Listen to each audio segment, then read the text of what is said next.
Es un gusto estar nuevamente con ustedes. Los siguientes minutos vamos a distribuirlos tratando de evaluar las características ultrasonográficas de las lesiones mamarias como biomarcadores cuantitativos y de pronóstico. Eh, Esta es una invitación a mirar el ultrasonido desde una perspectiva mucho más ambiciosa, no solamente como una herramienta diagnóstica, sino como una fuente de biomarcadores cuantitativos y de pronóstico que podrían en algún momento generar cambios en la forma de evaluar las pacientes y en la forma como se les da tratamiento. El objetivo de esta presentación es entonces explorar cómo las características ecográficas pueden actuar como biomarcadores cuantitativos y tener un valor pronóstico. Mencionaré algunas nuevas tecnologías que obviamente están en investigación y que no han sido aún aprobadas por la FDA, pero en la forma como se están presentando las cosas en el mundo actual y especialmente en la medicina y el apoyo de la inteligencia artificial, creo que debemos estar enterados para que cuando haya oportunidad cada uno pueda juzgar su verdadera utilidad.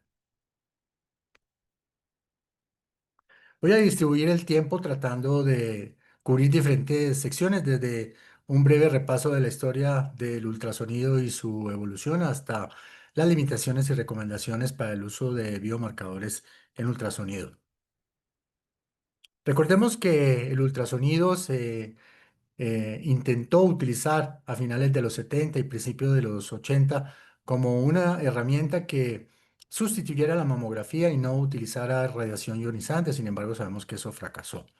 A finales, a mediados y finales de los 80 se utilizaron equipos portátiles para diagnosticar lesiones mamarias. Sin embargo, su uso fue limitado a diferenciar lesiones sólidas o quísticas.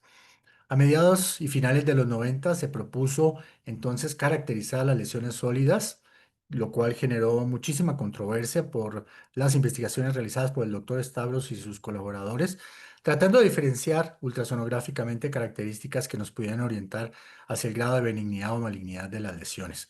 Estas investigaciones con estos artículos tan importantes que todos conocemos y recordamos fueron los que dieron base para que se publicara en 2003 la cuarta edición del BIRATS, donde se incluía la primera versión para ultrasonido, y posteriormente en el 2013 la quinta edición con la segunda versión para ultrasonido, que finalmente reafirman y proponen oficialmente la caracterización de las masas mamarias sólidas.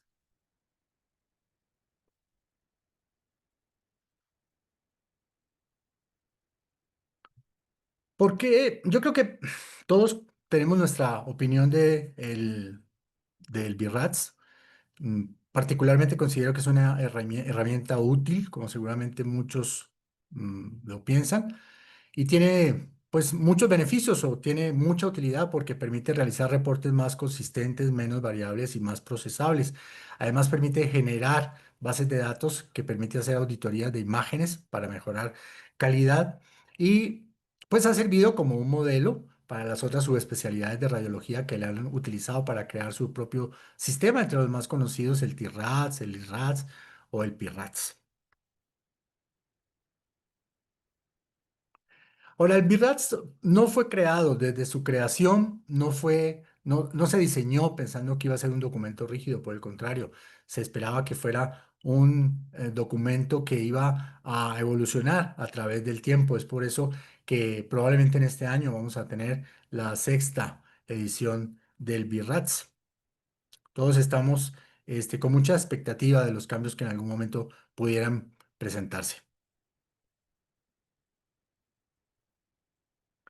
Teniendo en cuenta que es un documento dinámico, que ha cambiado y que seguramente va a seguir cambiando, en los cambios más importantes que hubo entre la cuarta y la quinta edición fue que en la quinta edición retiraron la descripción del límite de las lesiones. Esto generó muchísima controversia entre el grupo de Stavros y sus colaboradores que defendieron, investigaron que esta era una característica muy importante que debía ser tomada en cuenta y fue retirada de la quinta edición, pero ellos han continuado trabajando, buscando que se vuelva nuevamente a incluir en la sexta edición que va a salir este año.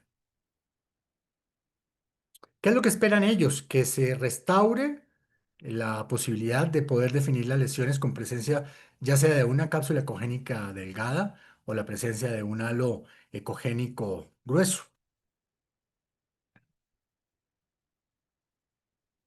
Ahora, ¿qué pasa con los biomarcadores de imagen? Desde el 2018 se tienen publicaciones que tienen que ver con los biomarcadores de imagen. Tomemos en cuenta la definición que hace la Organización Mundial de la Salud. Un biomarcador es una sustancia, estructura o proceso que pueda medirse en el cuerpo o en sus productos y que influya o prediga la incidencia o el resultado de una enfermedad, o sea, el valor predictivo positivo para el cáncer de mama. ¿Qué significa esto? Que finalmente podemos decir el efecto final que va a tener un paciente posterior a la intervención médica o eh, de acuerdo al curso natural de la enfermedad. Desde 1997, en el acta de modernización de la FDA, se estableció que los biomarcadores pueden utilizarse em, como criterios de valoración sustitutos.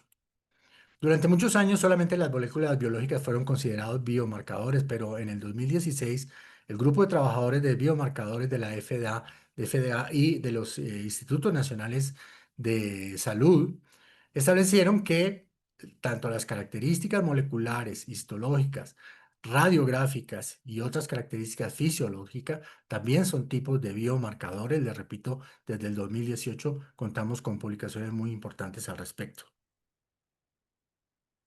¿Qué es lo que hacen útil a un biomarcador de imagen?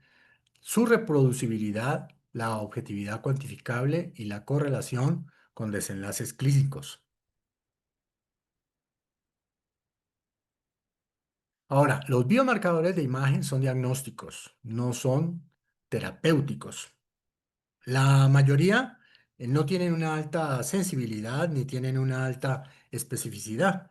Es por eso que se requiere el uso de varios biomarcadores juntos. Esto no solamente es cierto para las características ultrasonográficas, sino que todas las demás características de las imágenes mamarias de las masas se ajustan a este modelo. Y es muy parecido a lo que hace el BIRATS, es decir, utiliza múltiples características de las lesiones juntas para poder finalmente establecer una categoría y la probabilidad para malignidad.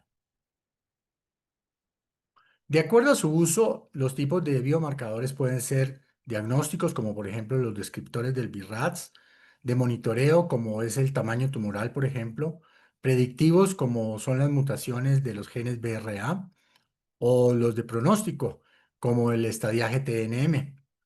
En esta oportunidad nos vamos a referir un poco a los diagnósticos predictivos y de pronóstico.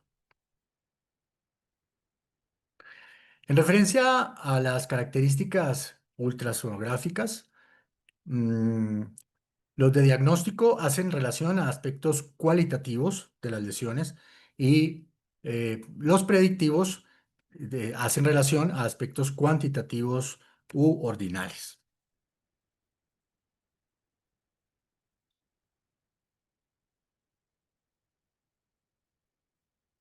Todas las características ultrasonográficas de las lesiones que se han utilizado como biomarcadores diagnósticos cualitativos han sido importantes porque nos han ayudado a diferenciar entre una categoría 1 o 0, a establecer la probabilidad de malignidad si es mayor o menor al 2%, si una lesión es un BIRATS 4A o una lesión es un BIRATS 3 o menos, o si se puede decidir una biopsia o no.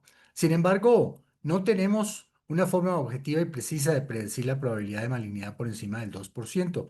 Así que asignar una probabilidad de malignidad objetiva y precisa requeriría que utilizáramos un biomarcador predictivo. Las características actuales que utiliza el BIRET realmente nunca se han utilizado como biomarcadores predictivos. ¿Qué se requiere para utilizar características ultrasonográficas de las masas como biomarcadores diagnósticos y predictivos? Utilizar múltiples características en lugar de solamente una. Cada característica del BIRATS tendría que ser reorganizada de una forma que se le pudiera asignar una puntuación ordinal. Recordemos que las características del BIRATS no son numéricas, pero sí se pueden organizar de manera ordinal. Y el valor predictivo positivo de cada característica ultrasonográfica debería aumentar de forma continua en la medida que aumenta la puntuación de la característica que se está evaluando. Recordemos que es una escala ordinal.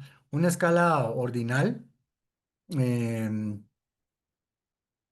el contexto de encuestas y análisis de datos, una escala ordinal es un tipo de escala de medición donde las respuestas se clasifican en un orden, pero las diferencias entre las respuestas no son necesariamente iguales. Estos análisis de datos ordinales se pueden realizar si se asignan números a las categorías ordinales para poder facilitar su análisis, por ejemplo, uno, 2, 3, 4 o 5. ¿Cómo sería un biomarcador diagnóstico? ¿Cómo sería el valor predictivo positivo de un biomarcador diagnóstico ideal frente a la puntuación de características? Pues debería tener un valor predictivo positivo del 100%, pero una sola característica no existe. No existe una sola característica que nos dé un valor predictivo positivo. ¿Y que, cómo se vería una pendiente ideal si las puntuaciones de características ordinales se combinaran con biomarcadores diagnósticos y predictivos? Pues la forma de la curva debe de ser sigmoide.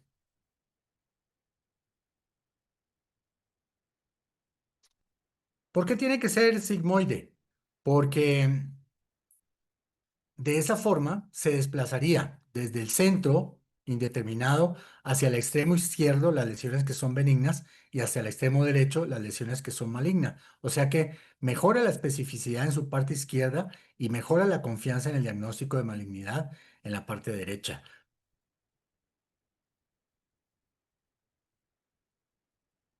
Vamos a hablar de lo que es el sistema de puntuación de características de ultrasonido.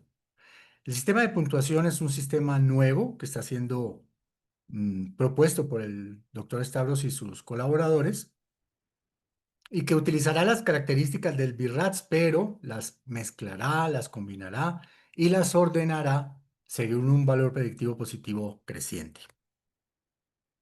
¿Cómo se realiza ese proceso de puntuación? Se realiza básicamente en tres partes. Vamos a referirnos al primero, que es delimitar o am, seleccionar zonas de interés o ROIs, asignar una puntuación característica a las características ultrasonográficas de las lecciones y luego comparar esas puntuaciones asignadas. Para la puntuación de las características ultrasonográficas, entonces, se tienen que trazar manualmente tres zonas de interés, una en el centro de la lesión, la otra en el límite de la lesión y la tercera en la periferia de la lesión.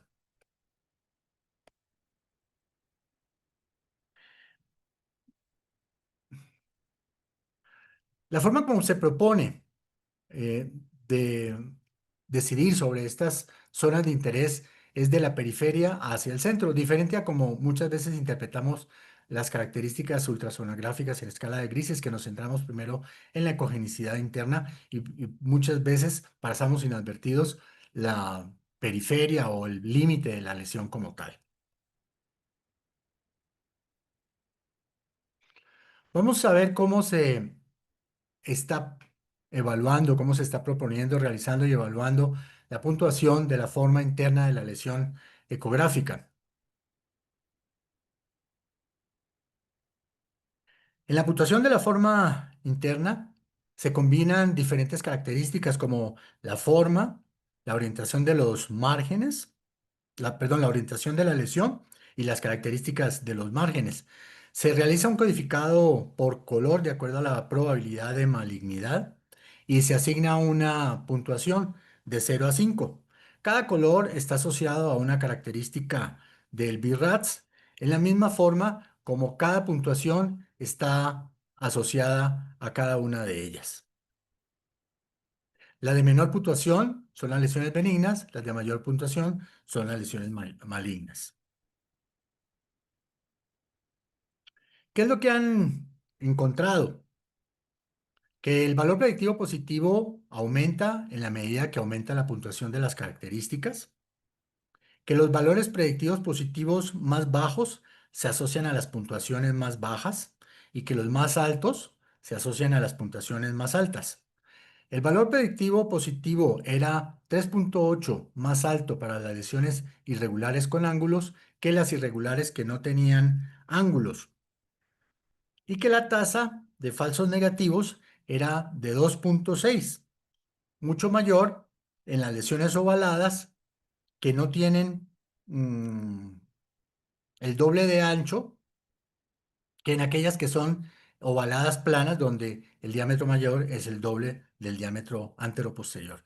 Para evaluar la forma y obtener estos resultados, ellos han propuesto que la evaluación de las lesiones se realice en un plano coronal y, si es posible, utilizando video y evaluaciones en volumen.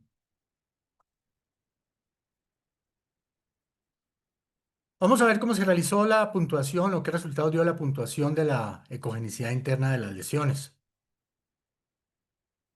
De la misma forma, se codificó el color de acuerdo a la probabilidad de malignidad. Se asignó una puntuación del 0 al 5. Cada color se asocia a una característica de BI-RADS y cada puntuación a la misma. Aquí se evaluó la cogenicidad en las lesiones ecogénicas comparándolas a la cogenicidad del tejido fibroso y las lesiones hipoecoicas comparándolas con la cogenicidad de la grasa, y se evaluó como característica asociada las calcificaciones. Lo que ellos encontraron es que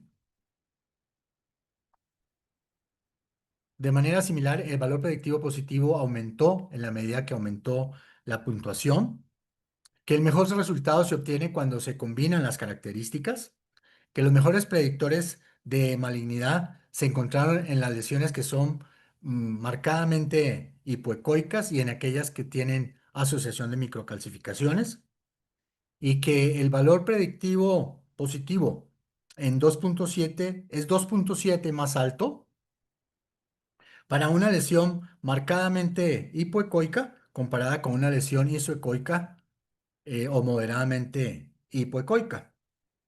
Las lesiones ecogénicas no tuvieron un buen valor predictivo negativo. Miremos cómo se comportó la puntuación de la transmisión interna del sonido, o sea, lo que tiene que ver con las características acústicas posteriores de la lesión. Se realizó de la misma forma, es decir, se asignó un código de color, cada color estaba asociado a una característica a una categoría del BIRADS, se asignó una puntuación de 0 a 5 y cada puntuación eh, demostró que la menor estaba probablemente asociada a lesiones benignas y la más alta a lesiones malignas. En la transmisión del sonido, las 0 eran las que mostraban reforzamiento posterior del sonido y las 5 las que mostraban sombra acústica posterior. ¿Qué fue lo que encontraron? El valor predictivo positivo, de igual manera, aumentó en la manera que aumentó la puntuación. La sombra acústica completa fue la que tuvo mayor valor predictivo positivo en este caso. Sin embargo, llamó la atención que hubo muchos tumores malignos, muchas lesiones malignas como los triple negativos, los intraductales grado 1 y 2 y los HER2, que mostraban un reforzamiento normal o un reforzamiento, una transmisión normal o un reforzamiento posterior del sonido o una mezcla entre ambos.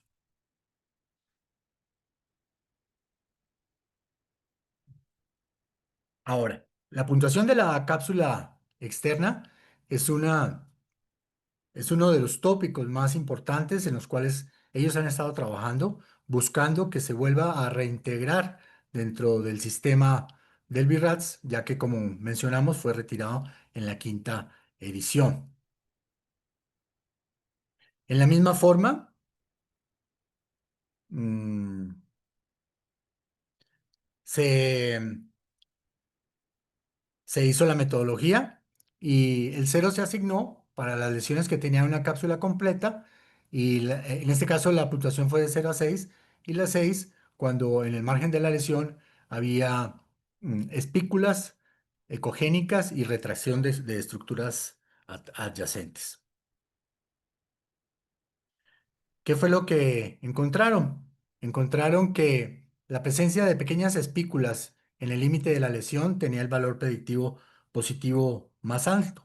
Lo más importante en estos casos es que esa puntuación de esa característica de las espículas alcanzó un 94,7%, o sea, es prácticamente muy cercano al valor predictivo que tiene el BIRAT 5, que es de 95,7. Y la tasa de falsos negativos en la puntuación cero es de 2,5%, es decir, es discretamente arriba del límite entre lo que es un BIRATS 3 y un BIRATS 4A. Ahora, ¿qué es lo que ellos proponen para poder demostrar la cápsula como mencionamos hace unos minutos? Es hacer imágenes de volumen, guardar imágenes en video y evaluarlas después, no solamente evaluar imágenes estáticas. Hacer valoración realizando diferentes grados de compresión y haciendo maniobra de talón y punta. Utilizar cuando se encuentra disponible composición espacial. Y no olvidar hacer una compresión más ligera porque esto va a permitir en ocasiones que el tejido fibroso ecogénico circundante se separe de la cápsula que es igualmente ecogénica.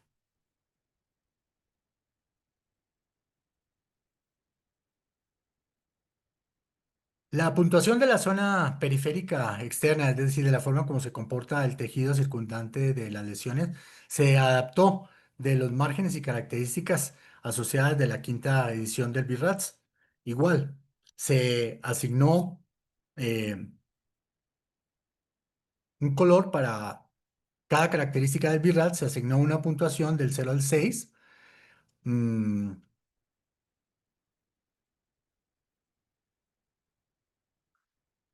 Y cuando el tejido circundante era completamente normal, le asignaron una puntuación de 0. Y cuando el tejido circundante mostraba retracción y engrosamiento de las estructuras adyacentes o de los ligamentos de Cooper y la piel, se le asignó una puntuación de 5. ¿Qué fue lo que encontraron? Encontraron que los valores predictivos positivos de la evaluación conjunta de las puntuaciones fue similar y que las puntuaciones entre 3 y 5, es decir, cuando había calcificaciones, espículas o cuando había engrosamiento de ligamentos de Cooper, se asociaban a un valor productivo positivo más arriba del 90%. Sin embargo, se encontró un bajo valor predictivo negativo. ¿Por qué? Porque algunos carcinomas como los triple negativos, los carcinomas ductales grado 3, los mucinosos, los papilares y los medulares, pues no muestran características espiculadas. Ahora, si revisamos la segunda parte de evaluación, es decir, ¿qué pasa si en vez de analizar todas esas características independientes que acabamos de revisar se comparan de manera conjunta? ¿Y qué pasa si las que tienen mayor valor se les busca la manera de ponderarlas?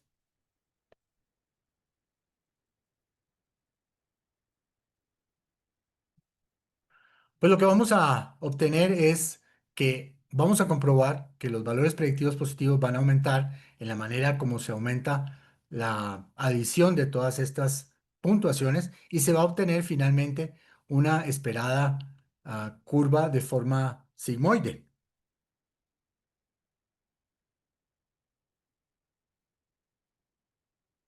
¿Cuáles son los beneficios de sumar estas 5 puntuaciones? Que es, las puntuaciones se van a complementar entre sí y se van a fortalecer las menores.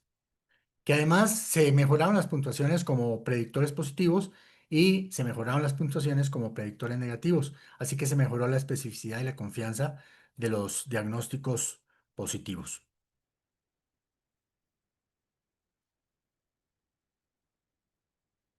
Teniendo en cuenta estos beneficios y si tomamos en cuenta que las puntuaciones de forma y límite de las lesiones son las más importantes en términos del valor predictivo positivo. Se plantea actualmente que podría ser mejor el uso de métodos que combinen puntuaciones, pero que además ponderen las que sean más importantes. ¿Cuáles podrían ser? Una estrategia podría ser utilizar ecuaciones de regresión multiparamétrica, donde se establece la probabilidad de malignidad programada en un programa de Excel. Recordemos que una ecuación de regresión multiparamétrica es un modelo estadístico que examina la relación entre una sola variable dependiente y múltiples variables independientes, tratando de encontrar el, mm, el valor de esta variable dependiente. Y la otra forma es utilizando una máquina de aprendizaje de la inteligencia artificial donde combine no solamente la puntuación que se asignó a cada una de las características de las lesiones, sino con otros factores, entre otros la edad de la paciente, la categoría mamográfica del BIRADS, el tamaño de la lesión o la profundidad, y en base a eso se establezca una probabilidad de malignidad. Recordemos que una máquina de aprendizaje de la inteligencia artificial es una disciplina del campo de la inteligencia artificial, la cual a través de diferentes algoritmos dota a los ordenadores o computadores de la capacidad de identificar patrones en datos masivos y poder analizar de manera predictiva. Esto puede ponderar las puntuaciones y también puede incorporar otras características, como dije, em, como las categorías del BIRADS y el tamaño de la lesión.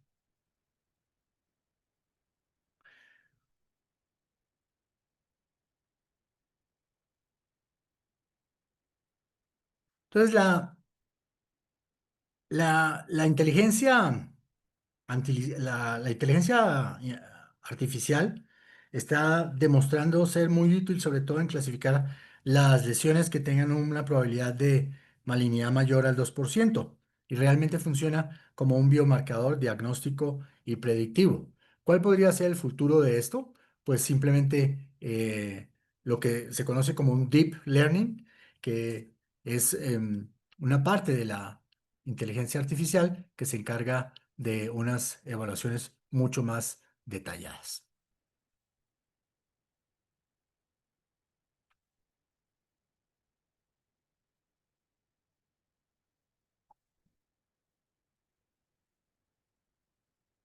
Ahora, hablando de las características ultrasonográficas como biomarcadores biológicos, tenemos que mencionar que ya conocemos algunos. Por ejemplo, en mamografía, la presencia de calcificaciones lineales y ramificadas están asociadas a carcinomas HER2. La presencia de reforzamiento en la resonancia en forma de anillo sugiere neoplasias triple negativa y cuando se combina mamografía y resonancia, la evaluación de ganglios linfáticos grandes y voluminosos favorecen cánceres, lesiones HER2 o luminales B.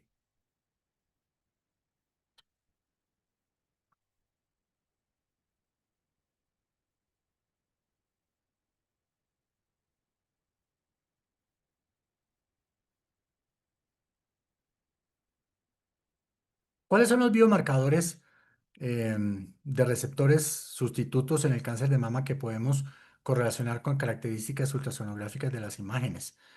Esos biomarcadores son los receptores de estrógeno, los de progesterona, el estado de receptor del HER2 o el KIC67,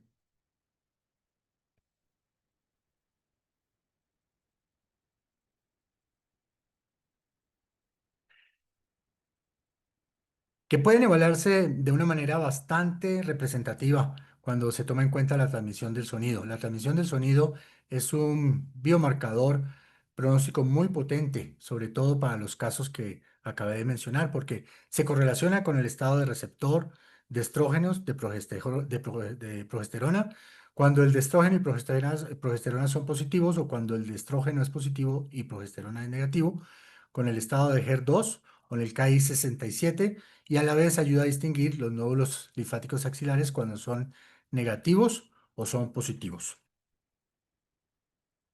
¿Qué es lo que han encontrado entonces cuando se analizan estas características? Se han encontrado que las lesiones que son negativas a receptores estrogénicos tienen un mayor reforzamiento pues, del sonido y las lesiones que son positivas a receptores de estrógenos muestran una presencia mayor de sombra acústica.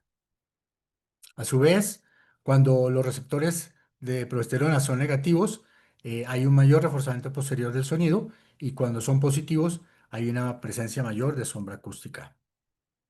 Si los receptores de estrógeno son positivos, pero los de progesterona son negativos, hay un mayor reforzamiento posterior del sonido, y si los dos son positivos, hay una presencia mayor de sombra acústica.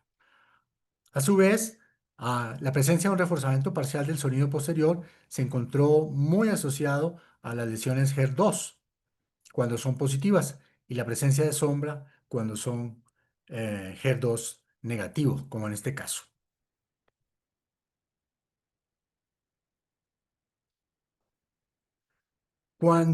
¿Qué pasa con los nódulos axilares? Cuando los nódulos axilares eh,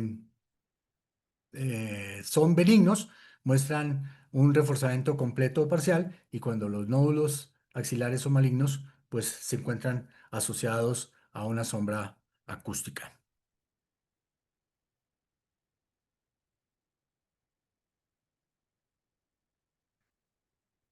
Ahora, los biomarcadores también de pronóstico pueden ayudarnos a mm, diferenciar cuando se trata de diferentes grados de carcinoma. Por ejemplo, en el caso de una neoplasia grado 3 se asocia con mayor frecuencia a un reforzamiento posterior del sonido, y cuando es un grado 1 se asocia con mayor frecuencia a una presencia de sombra. Ahora, ¿qué son los subtipos moleculares de cáncer? Los subtipos de cáncer son aquellos que difieren genéticamente de una manera que puede afectar el tratamiento. Esta información es muy importante para el oncólogo para que pueda decidir cómo tratar al paciente y si se le va a dar terapia adyuvante o neoadyuvante. ¿Cómo se definen estos subtipos moleculares de cáncer? Pues se definen mediante ensayos multigenéticos. De acuerdo a subtipos moleculares sustitutos basados en el estado del receptor, estos tipos de cáncer pueden ser luminal A o luminal B, el HER2 y el triple negativo. Al respecto, se encontró que los triple negativos muestran un mayor reforzamiento posterior del sonido, y los luminales A se encuentran asociados a una presencia de sombra acústica. En resumen, las características ultrasonográficas como biomarcadores de pronóstico pueden ser muy útiles. Sin embargo, hay que tener en cuenta que ni siquiera en el largo plazo podemos pensar de que pueden hacer innecesario el estudio genético o de los receptores. Sin embargo, en la misma forma que establecemos concordancia cuando realizamos las biopsias de mama con los hallazgos de imagen, en esa misma forma también nos pueden ayudar al establecer la concordancia con los diferentes tipos de tumores que se están diagnosticando.